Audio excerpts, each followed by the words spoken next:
Let's move on with our list. And again, we're going to go 5 all the way down to number 1. And really, of course, number 1 is really the big reveal here. But let's go down to number 4. This one is interesting because this trial didn't actually occur this year. This is more, we're kind of looking at this from a pre-trial perspective. But of course, we're talking about the looming legal showdown between the Petito family, the Schmidt family, and the Laundries, the Laundrie family connected to, of course, the death of Gabby Petito and Brian Laundrie. Why is this number 4 on your list, Peter? So to me, it's interesting when we don't have a trial to go through, we don't necessarily learn all the facts and everything we know that's admissible and reliable that comes out actually in court. So it's a little bit different to look at this case, but this was impactful in a different way.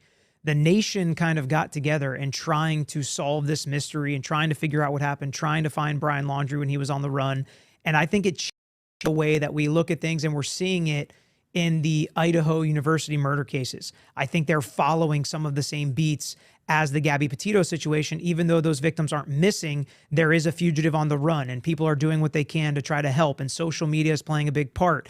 And now the victims' parents have hired a lawyer to try to put pressure on the investigation. Will there be a lawsuit if there's some kind of negligent investigation like we've seen with Petito's parents suing the Moab Police Department? With issues with how they investigated that domestic violence that could have maybe prevented this. So it's interesting to see the ripple effect of this case. And I also think that another interesting legal aspect a lot of people had questions from and learned from was there was a partial resolution, right? With Brian Laundrie's estate, $3 million. We heard about that. What does that mean? Are they going to get that money? Why are they continuing to sue the Laundrie parents? And I think the legal aspects and legal questions about the lawsuit they filed against the Laundrie parents, specifically in Florida, is very interesting. And that judge has actually referenced another case on this list that I won't give away yet, but these cases are intermingled and are going to affect the future cases. And this one is actually one to watch because it could make the list again next year, depending on what happens. Do we see a trial? Do we see more evidence? Do we see the case get thrown out because of legal issues in Florida?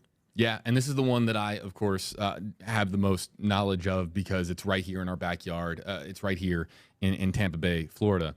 And there's been some developments, but really this is looming as a showdown for this summer. August of 2023 is when it is scheduled. We hope, of course, that we get a trial sooner rather than later. The more recent developments on this that I can share with people is the Petito and Schmidt family have filed an amended complaint, a motion to add Laundrie family attorney Steve Bertolino. I want to get your take on this, sure, Peter, in a second. And then the other thing, too, as well, that I tweeted out yesterday is that Judge Carroll might not be the judge when this actually goes to jury trial later this year. He might get rotated out to a different court division in Sarasota County Court. But let's focus on the fact that now that we have some of the pre-trial stuff, those obstacles for Gabby Petito's family, hurdled over.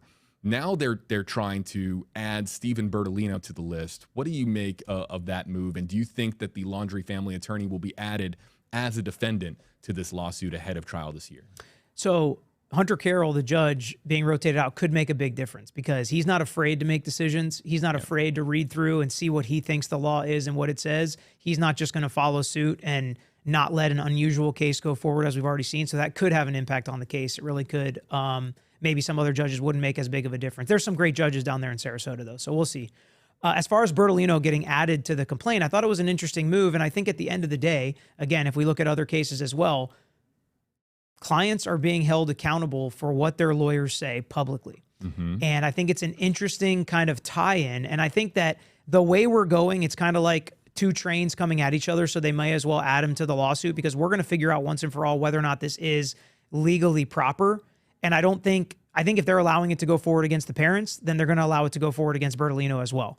I think if it goes away, it's going to be one fell swoop going away because it actually is his words. But how do they prove what he knows? How do they prove what he was told? How do they prove what information and what his motive was? Isn't that protected under attorney-client privilege? Absolutely. And what duty does he have to Gabby Petito's parents? As horrible as it all sounds and as horrible as it all is and what was happening, to be able to prove what people knew before they said a statement that to me is bland. It's kind of a bland statement overall that we're hooking this entire case to. It's not a statement of this is what happened. These are the facts. Everybody should know that. It's not a statement like that.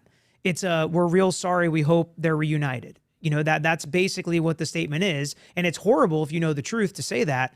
I just don't know how far legally this is going to go. And I think it could really change the way we look at things, which is why it's really significant to me. Yeah, I'm, of course, following this story as much as possible for people. And there's 3 dates that are coming up to pay attention to.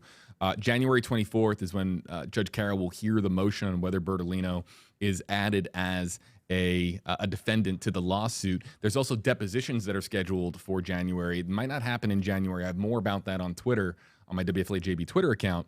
But that will be the first time, as far as tense depositions go, Peter, that will be the first time Gabby Petito's parents and Brian Laundrie's parents will be in the same room at the same time and have to basically come face to face. So when those depositions happen, that's going to be significant. And then August of 2023